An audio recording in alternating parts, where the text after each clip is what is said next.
Bienvenidos a la primera agenda económica PM de esta semana en CNN Chile. Aprovecho a saludar a quienes nos escuchan a través de la señal online de CNN Chile Radio. Como saben, 2025 es un año presidencial porque están las elecciones.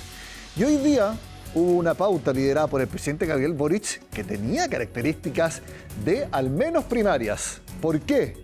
Estaba presente él, también Michelle Bachelet, también Tomás Bodanovich, el alcalde de Maipú, porque precisamente la pauta era en Maipú, ambos con opciones presidenciales, lo sabemos. Incluso Janet Jara, ministra del Trabajo, también en alguna oportunidad ha sido mencionada como posible candidata. Y si no me equivoco, también estaba Carolina Toá. Ahí puedo estar equivocado, pero ahí está, Carolina Toá, otra posible candidata. Pero bueno, esto no era una campaña de primarias, ni tampoco presidencial, por más que lo pareciera, sino que de pensiones. ¿Por qué? Porque el presidente Boric subió el tono para pedir un acuerdo en el Congreso. Sabemos que este es el mes clave para la reforma de pensiones. Y en el ámbito político también tienen bastante claro que lo que suceda en enero con pensiones puede tener efectos importantes en las elecciones de este año, tanto presidenciales como también parlamentarias. De hecho, el mandatario fue muy enfático y con un tono también muy de campaña respecto a la importancia de llegar a un acuerdo en pensiones.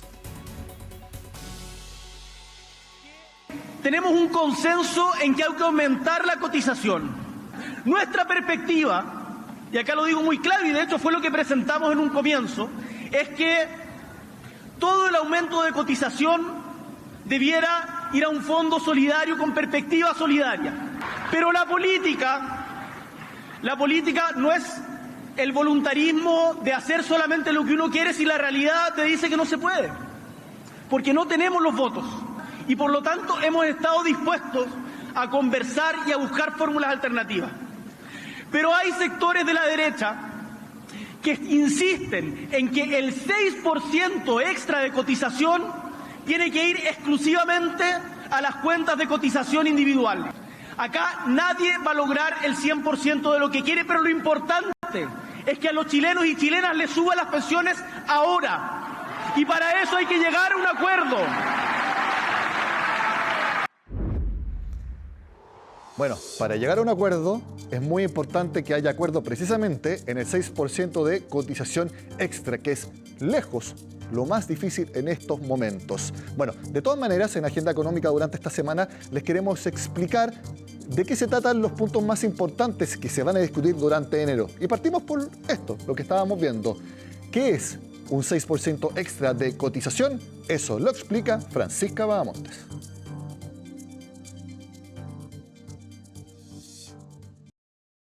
Era noviembre de 2022 e ingresaba el proyecto de reforma previsional al Congreso, una iniciativa clave, ya que incluyendo ha habido 3 gobiernos consecutivos que han intentado hacer cambios al sistema de pensiones chileno. Actualmente cada uno de nosotros paga 10% de cotización obligatoria en nuestras administradoras de fondos de pensiones, algo que va de forma íntegra a las cuentas de capitalización individual. Lo que está buscando esta propuesta es agregar un 6% de cotización obligatoria, algo en lo que hay acuerdo de forma transversal. El punto de tope entonces es la distribución de este nuevo 6%. Cuando se presentó, el proyecto incluía que el 6% fuera íntegramente a seguridad social, algo que desde un inicio generó descontento en la oposición. La discusión en el Congreso siguió su curso con muy pocos avances y en julio de 2023 el Ejecutivo presentó una nueva propuesta, que 4% de la cotización adicional fuera un seguro social y 2% a las cuentas individuales. Si hace 5 años el 3 y 3 para solidaridad y 3 para capitalización individual fue posible, no vemos razón por la cual no podemos trabajar sobre ello para un acuerdo. Se ha cedido en la definición de cuenta nacional, se ha cedido en un 4 destinado al seguro social, un 2 a capitalización individual. Hay apertura para discutir sobre la administración de los fondos previsionales. Aquí el punto está en qué va a ceder la derecha. La nueva propuesta siguió sin convencer a todos los sectores y 5 meses después, el gobierno volvió a modificarla e ingresó indicaciones a la iniciativa. El 6% quedaba así: 3% a un seguro social, 2% a capitalización individual y 1% a fortalecer el empleo y la formalidad de las mujeres. El 1% de la cotización adicional irá a fortalecer el empleo formal de las mujeres. 2% a capitalización individual, con lo cual el ahorro individual va a quedar en un 12%, 3% para un seguro social, para poder subir las pensiones a los que cotizando tienen pensiones que no les alcanzan. El gobierno no puede abusar de nuestro sentido de responsabilidad. Hemos mostrado flexibilidad en todas las reformas que hay que hacer al sistema de AFPs.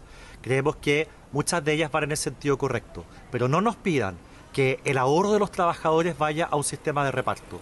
Y ahí el gobierno es el que tiene que ceder si es que quiere llegar a un acuerdo. Ya entrando al 2024, en enero, el proyecto fue aprobado en la Cámara y pasó al Senado con el mismo dilema sin acuerdos concretos. El gobierno se va con esto al Senado con un solo titular y con el proyecto vacío, porque no fueron capaces de dialogar ni entenderse con quienes no piensan como ellos. En julio el gobierno presentó una nueva fórmula para distribuir el 6%. Esta vez se subió a 3% el porcentaje destinado a cuentas individuales, un 2% a un aporte reembolsable tipo préstamo que será devuelto al cotizante cuando jubile quien aportó, y el otro 1% restante a una fórmula de bono tabla con el fin de financiar las diferencias entre la esperanza de vida de hombres y mujeres. Desde Chile Vamos han señalado que este último punto, fruto de uno de los acuerdos mencionados en el primer informe de la mesa técnica, es el único reparto que están dispuestos a ceder. Hemos estado dispuestos a modificar las posiciones con las que entramos al Parlamento, porque sabemos que no tenemos los votos para hacer la reforma que a nosotros nos gustaría. La derecha tiene que entender también que ellos tampoco tienen los votos para hacer la reforma que ellos quieren. Y por lo tanto tenemos que ponernos de acuerdo. Yo digo con harta honradez, da la impresión clara de que aquí el gobierno o algunos del gobierno están desahuciando la reforma, están tratando de despegarse de ese acuerdo. Y eso a mí me parece, primero prefiero que lo digan francamente. El miércoles tenemos sesión, lo íbamos a ver, el gobierno todavía no ha ingresado las indicaciones, porque, justo es decirlo, estaba todo a referéndum, o sea, había que esperar. Ahora espero que el gobierno entre las indicaciones, las que se votarán en su mérito. Yo esperaba que fuera algo bien distinto hasta ahora. El acuerdo alcanzado entre el gobierno y los senadores de la Comisión de Trabajo es que la reforma debe salir del Senado a fines de enero. Si bien hay un consenso en que las últimas conversaciones han acercado posturas, lo cierto es que no hay nada concreto aún en cuanto a disolver los nudos de la distribución del 6%. Luego de la entrega de los resultados de la PAES, muchos jóvenes en nuestro país están decidiendo en estos momentos qué estudiar y también dónde estudiar. Bueno, en Agenda Económica queremos orientarlos de alguna manera y por lo tanto Pilar Gutiérrez explica cuáles son las carreras que en estos momentos tienen mayor empleabilidad a futuro, donde, como ustedes ven en el titular, destacan salud y también tecnología. Este lunes el DEMRE dio a conocer los resultados de la prueba de acceso a la educación superior y con ello se abre el proceso de postulación a las distintas instituciones. Aunque en muchos casos los estudiantes y personas que rindieron los exámenes saben qué estudiar, la decisión no siempre está tan clara. Derecho y psicología, como la pedagogía y cosas. Sí, me gusta medicina. Estoy entre medicina y derecho también. Son algunas de las preferencias de los postulantes, pero ¿cuáles son las carreras que ofrecen mayor empleabilidad a futuro? Un tema relevante a considerar dado el complejo escenario laboral en el país. Según los expertos, actualmente hay mucha demanda de profesionales ligados a las áreas de salud y así seguirá siendo. Los médicos también es un perfil que son súper demandados y acá las rentas son muchísimo más altas y va a depender también de la cantidad de horas o la especialidad que pueda llegar a tener el médico. Kinesiólogo, técnicos en imagenología, que son perfiles más relacionados a temas tecnológicos, van a tener un auge importante y seguro van a ser muy demandados dentro de los próximos años. Bioquímico, perfiles que están asociados a la rehabilitación de las personas, terapeutas ocupacionales. Y es que para las empresas laborales y dedicadas al reclutamiento, estas carreras son esenciales. Pero también observan que hay una mayor necesidad de profesionales que estudien carreras ligadas a la minería, un rubro clave en el país. Química y farmacia goza de un 99% de empleabilidad recién egresados, o sea, casi todos los que salen el primer año salen con trabajo, y por ahí también se van a ir sumando algunas que tienen que ver con minería, que siguen siendo las mismas: ingeniería civil en minas, ingeniería civil metalúrgica, geología, lo que conversa mucho con algunas inversiones que se están haciendo en el país y que en el mediano plazo van a estar súper presentes. Para nadie es una sorpresa que la digitalización es cada vez más importante. En ese sentido, carreras como ingeniería civil en computación e informática o aquellas ligadas a las tecnologías de la información formarán profesionales con amplias oportunidades de empleo a futuro. La más tradicional es la ingeniería civil en computación e informática, pero hoy día también existen carreras que están más ligadas al análisis de datos, que son carreras más cortas también, muchas veces carreras técnicas que están destinadas a desarrollar profesionales en periodo de 1 año, 2 años, incluso mediante certificaciones. Es muy potente todo lo que tiene que ver con el data science, análisis de datos, todo lo que tiene que ver con el marketing digital. Independiente de la carrera que tú hayas estudiado, vas a tener que ir aprendiendo herramientas que tienen inteligencia artificial integrada. En esa línea, según las mediciones de la consultora Robert Half, el manejo de inteligencia artificial, tratamiento de datos y ciberseguridad son las habilidades más buscadas por las empresas a la hora de contratar profesionales en el área de la tecnología.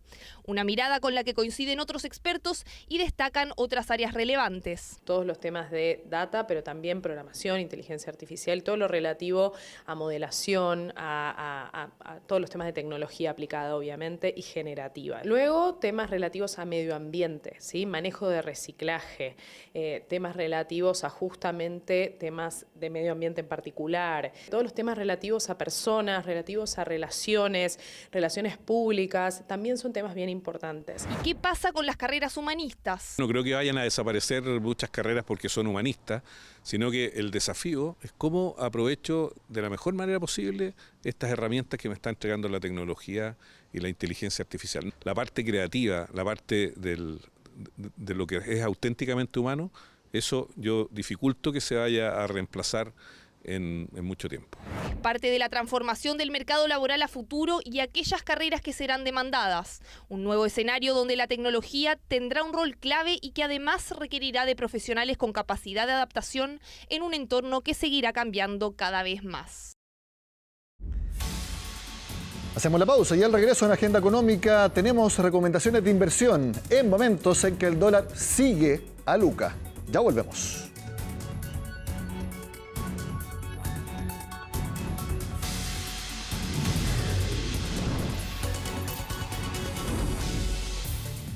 En su última reunión, el Banco Central bajó la tasa de interés de 5,25 a 5%, pero, tal como se lo explicamos en detalle, dio a entender que se va a mantener en ese nivel por algún tiempo. Bueno, hoy conocimos la minuta de esa reunión, donde esto queda aún más de manifiesto, porque el Banco Central evaluó en esa reunión de hace algunas semanas mantener la tasa en su nivel anterior, que era 5,25.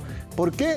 Veamos la siguiente parte de esa minuta. Y esto es muy importante porque si bien la bajaron en la reunión anterior, perfectamente podrían haberla mantenido.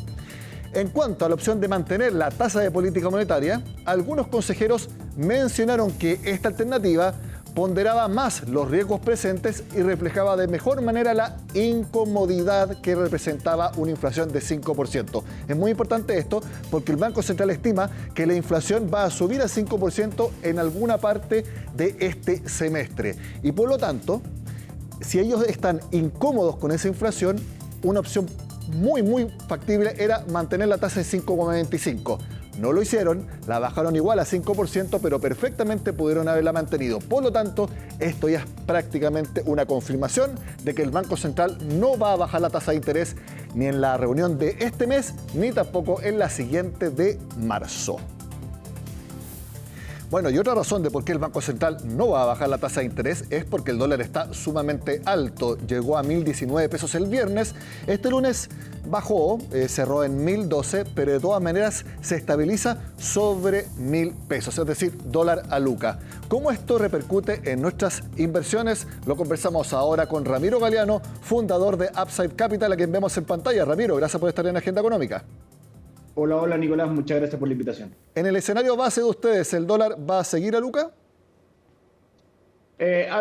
Sin lugar a duda ha sido, digamos, lo más relevante en estos pocos días de cotización del año 2025, lo que ocurrió con el dólar en Chile. Como tú muy bien decías, hoy día el cierre fue en 1012,50 y eventualmente hoy día el escenario, o más que el escenario, la fortaleza que ha mostrado el mercado durante las cotizaciones de hoy nos confirman que aparentemente, digamos, el mercado local del dólar tiene una fortaleza para poder estar cotizando por sobre los 1.000 pesos. Nosotros asociamos finalmente el alza del día de hoy, que fue bastante importante porque recordemos que hoy, si se quiere, es quizás el primer día oficialmente hábil, digamos, del año en cuanto a volumen operado, etcétera, dado que la semana anterior fue cortada por el tema del 1 de enero, digamos, ahí a mitad de semana. Entonces era bastante relevante lo que ocurrió hoy día en el mercado. Y si bien en las cotizaciones de comienzo, digamos, del día bajó hasta 1.004 pesos, automáticamente recuperó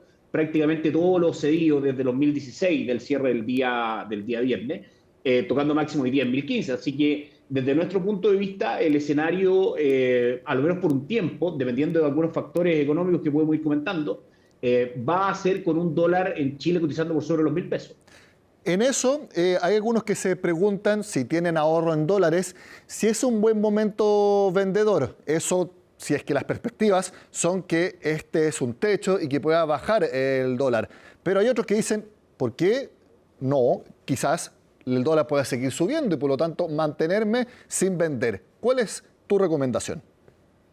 Sí, a ver, mira, de alguna otra manera proyectar el precio del dólar siempre es bastante difícil, ¿ya? Y aquí es importante señalar cuáles son los tres factores principales, los tres drivers, digamos, principales de cotizaciones del dólar en Chile. Y son básicamente tres. El más relevante es siempre el precio del cobre, ¿ok?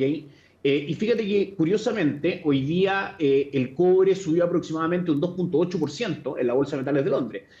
Si uno va al comportamiento natural del dólar frente al cobre, que cuando el cobre sube, el dólar debiese tender a caer. Y hoy día finalmente fue intraday, digamos, entre el precio de apertura del día y el precio de cierre, fue todo lo contrario. El dólar terminó más arriba. Entonces, es un factor que hoy día el mercado del dólar no está viendo, digamos, de manera importante, si se quiere, o de manera contingente más que importante. Desde nuestro punto de vista, lo que ocurra con el cobre tiene mucho que ver, por supuesto, con lo que ocurra en China.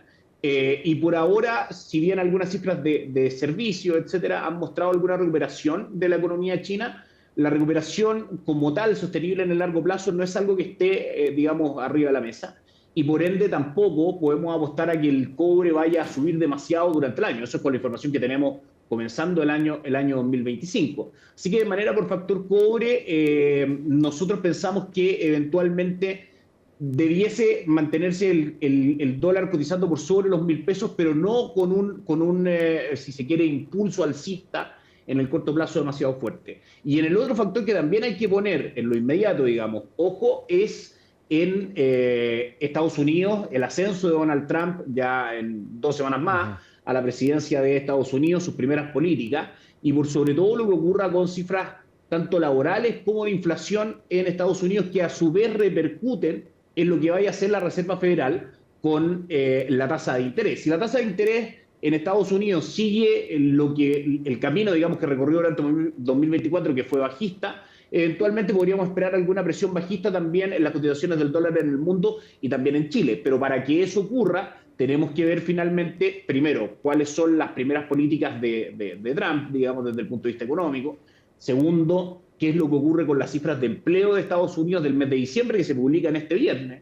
Y en tercera instancia, qué es lo que ocurre con los datos de inflación, que seguramente se publicarán en las próximas semanas en Estados Unidos. Por ahora el panorama es incierto para el dólar, pero no nos parece que se esté, digamos, configurando un escenario donde podríamos ver al dólar con alzas demasiado lejanas a las de hoy. Todo lo contrario, eventualmente el escenario debiese ir en línea, si todo resulta, digamos, como está pronosticado, a que el dólar tendiese a cotizar más cerca de 900 o 950 que de 1.100 o 1.150 pesos. Más allá, obviamente, del comprar o vender la divisa, ¿qué otro vehículo de inversión bastante masivo tiene bastante de su perspectiva lo que pase con el dólar. ¿Los fondos mutuos de algún tipo? Sí. ¿También son importantes saber el tipo de cambio? Sí, sin lugar a duda, para quienes tienen posiciones en renta variable extranjera, en fondos mutuos de acciones extranjeras, locales, es obviamente una buena noticia. ¿Ya? Ahí hay una exposición natural al dólar peso. Bueno, venimos ya de un año que fue muy bueno para la renta variable norteamericana. 2024, S&P 500 tuvo un retorno aproximadamente del 25%, APP, más una alza del dólar del 13% en Chile durante el año 2024. Sin lugar a dudas, es una buena noticia para quienes tienen esa posición, digamos, dentro de su portafolio. Ahora, a nosotros también nos parece que el mercado local hay que verlo con atención, ¿ya? Y el mercado local hablo de un todo, hablo tanto de renta fija como de renta variable. Renta fija nos parece una muy buena opción de inversión, dado que el ciclo de recorte de tasa de política monetaria que ha llevado adelante el Banco Central de Chile con menos fuerza, pero debiese mantenerse durante el año 2025, y ese recorte en la tasa de política monetaria, que eventualmente debiésemos ver 3 durante el año, o sea, es decir, que la tasa termina en el 4.25%, es un factor alcista para el valor de los bonos que componen los fondos mutuos de renta fija local. Ahí hay una muy buena oportunidad de inversión desde nuestro punto de vista, sobre todo en un contexto donde los depósitos a plazo han tendido a caer en cuanto a retornos bastante fuertes. Y el segundo tiene que ver con la bolsa local, el IPSA. Las acciones locales, las acciones de empresas chilenas, debiesen tener un buen año 2025, primero por lo que hablábamos del Banco Central, y segundo también por que eventualmente este año político que tenemos, digamos, de debate político, debiese estar bien aspectado para planes, digamos, de gobierno, etcétera, que ponderan mucho más el crecimiento económico y una agenda pro mercado que lo que hemos visto en los últimos años en Chile. Así que nos parece que por ahí también hay una muy buena alternativa de inversión durante este año 2025. Ramiro Galeano, fundador de Upside Capital, como siempre, muchas gracias por atender el llamado de Agenda Económica para recomendarnos qué inversiones hacer con nuestros ahorros, en especial en estos momentos donde el dólar está muy, muy alto en nuestro país, pero también subiendo en el resto del mundo comparado con las otras monedas. Que estén muy bien, buena semana. Muchas gracias a ustedes, que tengan un gran año 2025. Con estas recomendaciones terminamos la primera Agenda Económica PM de esta semana. Sigan con nosotros acá en CNN Chile.